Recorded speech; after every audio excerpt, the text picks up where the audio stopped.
My fellow Americans, my name is Chris Taylor. I hail from Edgerly, Pennsylvania. I'm a United States citizen, concerned citizen. I am hoping to educate you tonight, to provide you with information and let you decide the result. Fox held a debate in South Carolina on January 10th, 2008. Previously, they had excluded Ron Paul, even though he was doing quite well and better than some of the other candidates who were included. Pressure from the community caused them to include him in this debate. I wasn't sure why, but once the debate started, it's pretty clear why. They were hoping to ridicule him and crush him. You can tell by the disdain and disgust and bias in the voice of the host as he speaks with great disrespect to a presidential candidate. Fox decided to try to censor this information. They did not include this portion of the debate when they re-aired the debate. Most people do not know that. People who missed the original live airing would never know and never see this portion.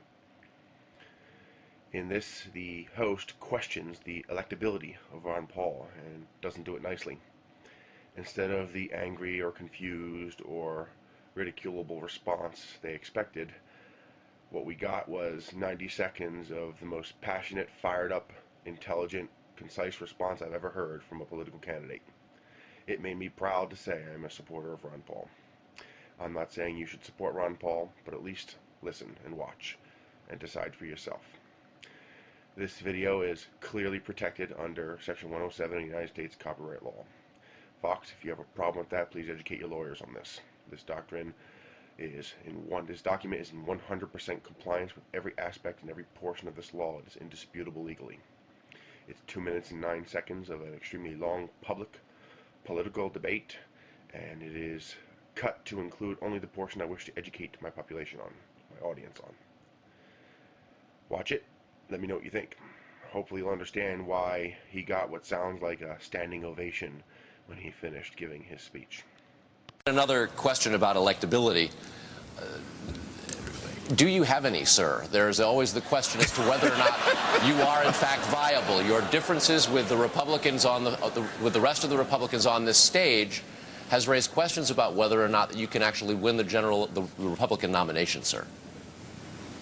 Well, we've only had 2 little primaries so far, so it's pretty premature to decide which one is going to be the candidate. But, you know, when you think about it, if you measured everything I've ever said, every vote I've ever taken against the Constitution, you know, I'm a strict constitutionalist. Are you suggesting the Republicans should write me off because I'm a strict constitutionalist? I'm the most conservative member here. I have voted, you know, against more spending and waste in government than anybody else. So you're suggesting that I'm not electable and the Republicans don't want me because I'm a strict fiscal conservative? Because I believe in civil liberties? Why should we not be defending civil liberties? And why should we not be talking about foreign policy that used to be the part of the Republican Party? Mr. Republican Robert Taft didn't even want us to be in NATO. And you're saying now that we have to continue to borrow money from China to finance this empire that we can't afford? Let me see if I get this right. We need to borrow $10 billion from China, and then we give it to Musharraf, who's a military dictator who overthrew an elected government, and then we go to war, we lose all these lives promoting democracy in Iraq. I mean, what's going on here? And you're saying that this isn't appealing to Republicans? Where did this come about? I think this is a Republican message.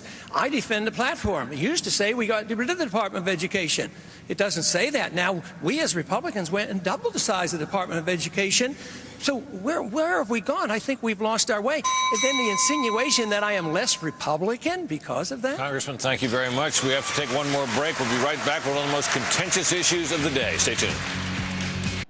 Well, there you have it.